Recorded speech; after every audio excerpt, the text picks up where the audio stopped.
Hello everyone, welcome to சுய சமையல். இன்றைக்கி நம்ம சேனலில் குழம்பு மசாலா எப்படி பண்ணுறதுன்னு பார்க்க போகிறோம். இந்த குழம்பு மசாலாவை வச்சுட்டு எல்லா வகையான குழம்பையும் வைக்கலாம். வாங்க எப்படி பண்ணுறதுன்னு பார்க்கலாம். அதுக்கு முன்னாடி நம்ம சேனலை சப்ஸ்கிரைப் பண்ணாதவங்க சப்ஸ்கிரைப் பண்ணிக்கோங்க. பக்கத்தில் இருக்க பெல் பட்டனையும் ப்ரெஸ் பண்ணிக்கோங்க. குழம்பு மசாலா பண்ணுறதுக்கு தேவையான பொருட்கள்: 200 கிராம் மல்லி எடுத்துக்கோங்க. இது ஏற்கனவே வெயிலில் காய வச்சு எடுத்துருக்கோம். 200 கிராம் மல்லிக்கு 100 கிராம் மிளகாய் சரியாக இருக்கும்.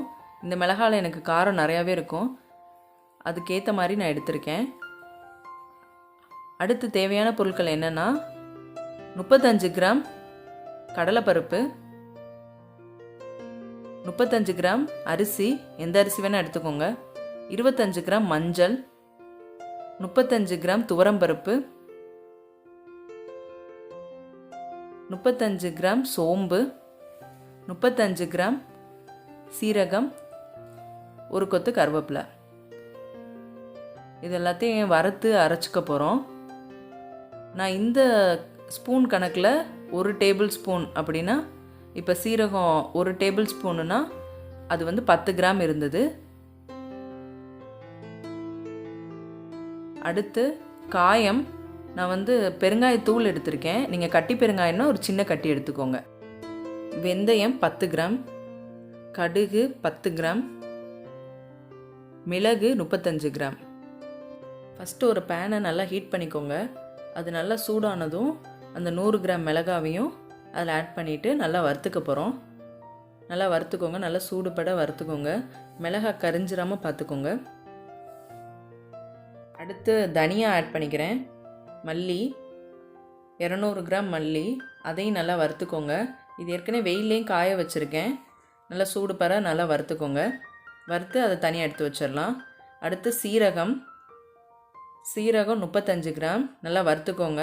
எல்லாத்தையும் ஒன்றா போட்டு வறுத்துறாதீங்க. அடுத்து அதே பேனில் நான் கடலைப்பருப்பை எடுத்து வறுத்துக்கிறேன். 35 கிராம் கடலைப்பருப்பு நல்லா வறுத்துக்கோங்க. நல்லா செவக்கிற வரை வறுத்துக்கோங்க, கரிஞ்சிடாமல் பார்த்துக்கோங்க. அடுத்து அதே மாதிரி நான் துவரம்பருப்பையும் நல்லா வறுத்துக்கிறேன். இதுவும் நல்லா செவக்கிற அளவுக்கு வறுத்துக்கோங்க, வறுத்து எடுத்துக்கோங்க. இந்த குழம்பு மசாலா எல்லா குழம்புக்கும் ஆட் பண்ணலாம். அதே மாதிரி சோம்பை எடுத்துக்கிறேன். சோம்பும் நல்லா வறுத்துக்கோங்க. சட்டி ஏற்கனவே சூடாக இருக்குது, அதனால் கரிஞ்சிடாமல் பார்த்துக்கோங்க. அரிசி, இந்த அரிசி தான் எடுக்கணும். நம்ம வீட்டில் யூஸ் பண்ணுற சாப்பாட்டு அரிசி எடுத்துக்கோங்க. அப்படி இல்லைன்னா பச்சை அரிசி, எந்த அரிசி வேணால் எடுத்துக்கலாம். அது குழம்பு கொஞ்சம் கெட்டி கொடுக்கறதுக்காண்டி இந்த அரிசி சேர்க்குறோம். அடுத்து 35 கிராம் மிளகு சேர்த்துக்கோங்க. மிளகையும் நல்லா வறுத்துக்கோங்க, மணம் வர்ற வரை நல்லா வறுத்துக்கோங்க, வறுத்து எடுத்துக்கோங்க. இந்த குழம்பு மசாலா யூஸ் பண்ணி எல்லா குழம்பும் செய்யலாம். இப்போ மஞ்சள் ஆட் பண்ணியிருக்கோம். மஞ்சள் 25 கிராம் மஞ்சள், அதையும் ஆட் பண்ணிக்கோங்க. இதை வறுக்கணும்னு கூட அவசியம் இல்லை, இருந்தாலும் நான் வறுத்துக்கிறேன். அடுத்து 10 கிராம் வெந்தயம், அதையும் நல்லா வறுத்துக்கோங்க.